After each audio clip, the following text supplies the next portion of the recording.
আসসালামু আলাইকুম বন্ধুরা, সবাই কেমন আছেন? আশা করি ভালো আছেন। তো আজকে আমি আপনাদের সঙ্গে শেয়ার করব শীতের মজার মজার পিঠা রেসিপি। আশা করছি এই রেসিপিগুলো আপনাদের ভীষণ ভালো লাগবে আর বাচ্চা থেকে বড় সবাই খুবই পছন্দ করবে। তো চলুন আজকের এই রেসিপিগুলো দেখে নেওয়া যাক। প্রথমেই বানাবো নকশি পিঠা বা ফুল পিঠা। তাহলে চলুন শুরু করা যাক। তো দেখুন বন্ধুরা, এখানে আমি এই ফুল পিঠা বানানোর জন্য 500 গ্রাম সেদ্ধ চাল আগে থেকে ভিজিয়ে রেখেছিলাম। এখানে আমি 24 ঘন্টা ভিজিয়ে রেখেছিলাম। তারপরে দেখুন চালগুলো এখন কিন্তু খুব সুন্দরভাবে ভিজে গেছে, গুঁড়ো গুঁড়ো হয়ে যাচ্ছে। তো এখন আমি চালগুলোকে বেটে নেব, সিল্কিতে বেটে নেব, তারপরে দেখাচ্ছি। তো দেখুন চালগুলোকে আমি বেটে নিয়েছি। এখন আমি কিছুটা পরিমাণ একটি প্লেটে নিয়ে নিচ্ছি। তো এইভাবেই আমি কয়েকটি ভাগে ভাগ করে নিয়েছি। এখন আমি এর মধ্যে দিয়ে দেব অরেঞ্জ ফুড কালার। এখানে আমি চা চামচের হাফ চামচ পরিমাণ দিয়ে দিচ্ছি। তারপরে খুব সুন্দরভাবে হাত দিয়ে মেখে মিশিয়ে নেব। দেখতেই পাচ্ছেন আমি কিভাবে মিশিয়ে নিচ্ছি। খুব সুন্দরভাবে মিশিয়ে নিতে হবে। তো দেখুন আমি কালারটা খুব সুন্দরভাবে মিশিয়ে নিয়েছি। আর এইভাবেই আরও কয়েকটি কালার আমি মিশিয়ে নিয়েছি। দেখতেই পাচ্ছেন গ্রিন কালার এবং পিঙ্ক কালার মেশানো হয়ে গেছে। এখন আমি কিছুটা কলা পাতা নিয়েছি আর এই কলা পাতাগুলো খুব সুন্দরভাবে পরিষ্কার করে নিয়েছি। এখন আমি কলা পাতার উপরে পিঠাগুলো তৈরি করে নেব।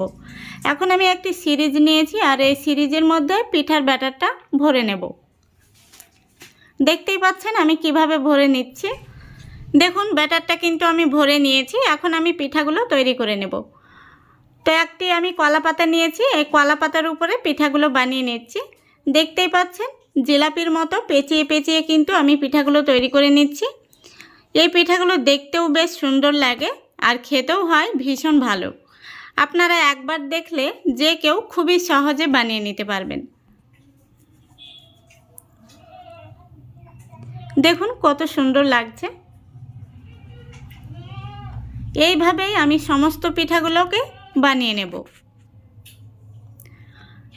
দেখুন সমস্ত পিঠাগুলো আমি বানিয়ে নিয়েছি। এখন আমি পিঠাগুলোকে সেদ্ধ করে নেব। সেদ্ধ করার জন্য আমি আগে থেকে গ্যাসটা অন করে হাঁড়ি বসিয়ে দিয়েছি আর হাঁড়িতে পর্যাপ্ত পরিমাণে জল দিয়েছি। এখন আমি এই জলের মধ্যে দিয়ে দিলাম খড়। খড়গুলোকে আমি ভাপিয়ে নিয়েছি। এখন আমি খড়ের উপরে দিয়ে দেব কলা পাতা। কলা পাতার উপরে আমি পিঠাগুলো দিয়ে দিয়েছি। এখন আমি ঢাকা দিয়ে 3 মিনিট জাল করে নেব। এই পিঠাগুলো সেদ্ধ হতে খুব বেশি সময় লাগে না, 3 মিনিট জাল করলেই কিন্তু হয়ে যায়। দেখুন পিঠাগুলো সেদ্ধ করার পর কালারটা কত টুকটুকে হয়েছে, খুব সুন্দরভাবে কিন্তু কালারটা ফুটে উঠেছে। এখন আমি এই পিঠাগুলোকে তুলে নিয়ে আরও কিছু পিঠা দিয়ে দিলাম। এইভাবে আমি আবারও 3 মিনিট জাল করে নেব। দেখুন এই পিঠাগুলোও কিন্তু খুব সুন্দরভাবে সেদ্ধ হয়ে গেছে। এইভাবেই আমি সমস্ত পিঠাগুলোকে সেদ্ধ করে নেব। দেখুন সমস্ত পিঠাগুলো আমি সেদ্ধ করে নিয়েছি আর পিঠাগুলো দেখতে কত সুন্দর হয়েছে। এখন আমি পিঠাগুলোকে একটি প্লেটের মধ্যে সাজিয়ে নিচ্ছি। পিঠাগুলোকে সাজিয়ে নেওয়ার পর আমি রোদের মধ্যে পিঠাগুলোকে খুব সুন্দরভাবে বিছিয়ে দিয়ে শুকিয়ে নেব। তারপরে ফিরে এসে দেখাবো পিঠাগুলো কেমন হয়েছে। তো দেখুন পিঠাগুলোকে আমি শুকিয়ে নিয়েছি আর পিঠাগুলো শুকানোর পরে দেখতে ভীষণ সুন্দর হয়েছে। এই পিঠাগুলোকে আপনারা সময় যেভাবে রান্না করে খান সেইভাবে রান্না করে খেয়ে দেখবেন, ভীষণ ভালো লাগবে। আশা করছি আজকের এই রেসিপিটা আপনাদের ভালো লেগেছে। যদি ভালো লেগে থাকে অবশ্যই লাইক কমেন্ট শেয়ার করবেন এবং চ্যানেলটিকে সাবস্ক্রাইব করে পাশে থাকবেন। চলে যাচ্ছি আরও একটি পিঠা রেসিপিতে। তো আজকে আমি বানিয়ে দেখাবো নারকেল পিঠা বা কোকোনাট পিঠা। চলুন শুরু করা যাক। তো প্রথমেই আমি একটি কড়াই গ্যাসের উপর বসিয়ে দিয়েছি। এখন আমি মেজারিং কাপ মেপে নিয়ে নিচ্ছি 2 কাপ জল। জলটাকে কুসুম গরম করে নিতে হবে। তো দেখুন জলটা কুসুম গরম হয়ে গেছে। এখন আমি এই গরম জলের মধ্যে দিয়ে দেব 2 প্যাকেট আমুল গুঁড়ো দুধ। এই গুঁড়ো দুধটা দেওয়ার পরে খুব ভালো করে একটি হ্যান্ড উইচ দিয়ে মিশিয়ে নিতে হবে। লক্ষ্য রাখতে হবে যেন দলা পেকে না থাকে, জলের সঙ্গে যেন গুঁড়ো দুধটা খুব ভালোভাবে মিশে যায়। তো গুঁড়ো দুধটা মেশানো হয়ে গেলে এখন আমি দুধটাকে খুব ভালো করে ফুটিয়ে নেব। দেখতেই পাচ্ছেন দুধটা কিন্তু ফুটে গেছে। এখন আমি এই ফুটন্ত দুধের মধ্যে দিয়ে দেব মেজারিং কাপ মেপে 2 কাপ চিনি। এখানে মিষ্টির পরিমাণটা আপনারা কমিয়ে দিতে পারেন অথবা পরিমাণ অনুযায়ী দিয়ে দেবেন। তারপরে দিয়ে দিচ্ছি আমি ভাজা মশলা। এই ভাজা মশলার মধ্যে রয়েছে দারুচিনি, লবঙ্গ, গোটা এলাচ এবং গোটা মৌরি একসঙ্গে শুকনো খোলায় ভেজে আমি গুঁড়ো করে নিয়েছি। এই মশলাটি দেওয়ার কারণে পিঠাগুলো খেতে দুর্দান্ত হবে। তো এখন আমি এর মধ্যে দিয়ে দেব নারকেল। এখানে আমি দুটো মোটা সাইজের নারকেল কুড়িয়ে নিয়েছি। এই নারকেল পিঠার মধ্যে কিন্তু নারকেলটা অবশ্যই দিতে হবে, নইলে কিন্তু পিঠার স্বাদ অসম্পূর্ণ থেকে যাবে। তো বন্ধুরা, অবশ্যই এই নারকেল পিঠার মধ্যে নারকেলটা দেওয়ার চেষ্টা করবেন, তাহলে কিন্তু ভীষণ ভালো লাগবে।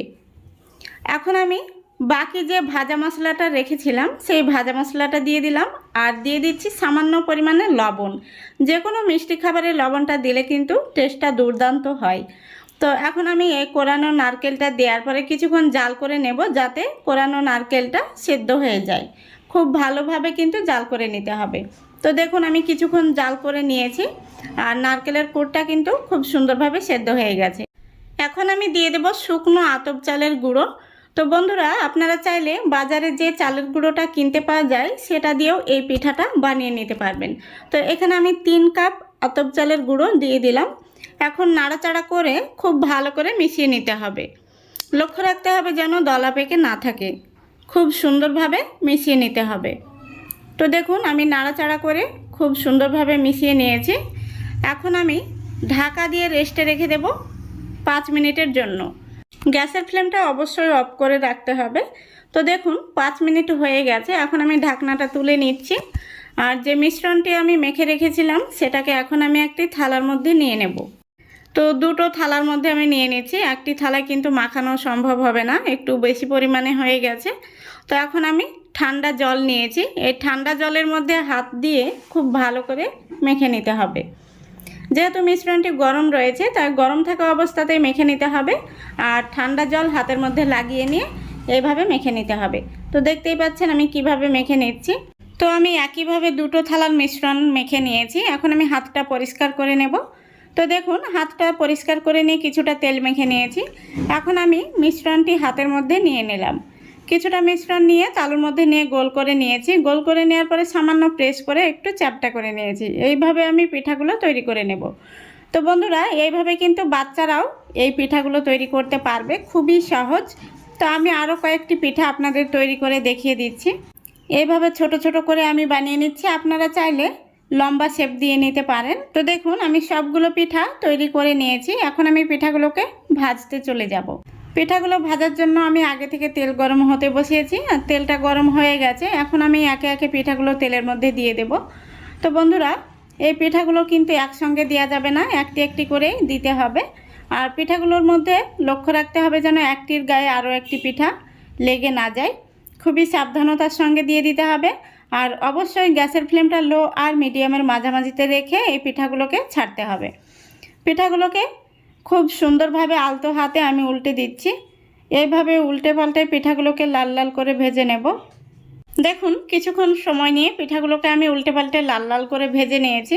পিঠাগুলোর মধ্যে খুব সুন্দর একটি কালার চলে এসছে। এখন আমি পিঠাগুলোকে তেল থেকে তুলে নিচ্ছি। দেখুন, পিঠাগুলো দেখতে কত সুন্দর হয়েছে। আর বন্ধুরা, এই পিঠাগুলো আপনারা একবার বানিয়ে সপ্তাহ জুড়ে খেতে পারবেন, অথবা নর্মাল ফ্রিজে 1 মাস সংরক্ষণ করে রেখে খেতে পারবেন। যখন খুশি মন চাইবে তখন বের করে খেতে পারবেন। আর একবার খেলে রোজ বানাতে ইচ্ছে হবে, এতটাই দুর্দান্ত হয় খেতে। তো দেখুন বন্ধুরা, সবগুলো পিঠা ভেজে নিয়েছি আর পিঠাগুলো অসম্ভব মজার হয়েছে। আমি একটি পিঠা আপনাদের ভেঙেও দেখিয়ে দিচ্ছি। পিঠাগুলো উপর থেকে মুচমুচে হয় আর ভেতরটা সফট। বাচ্চা থেকে বড় সবাই খুবই পছন্দ করবে, ভীষণ মজার এই পিঠা। তো একবার হলেও বাড়িতে আপনারা বানিয়ে দেখবেন, আশা করছি আপনাদের ভীষণ ভালো লাগবে। আর বাড়িতে বানালে অবশ্যই কমেন্ট বক্সে কমেন্ট করতে ভুলবেন না পিঠাগুলো খেয়ে আপনাদের কেমন লাগলো। তো আশা করছি আজকের এই রেসিপিটা আপনাদের ভালো লেগেছে। যদি ভালো লেগে থাকে অবশ্যই লাইক কমেন্ট শেয়ার করে দেবেন এবং চ্যানেলটিকে সাবস্ক্রাইব করে পাশে থাকবেন। আজকের মতো এখানেই বিদায় নিচ্ছি। সবাই ভালো থাকবেন, সুস্থ থাকবেন। খোদা হাফেজ।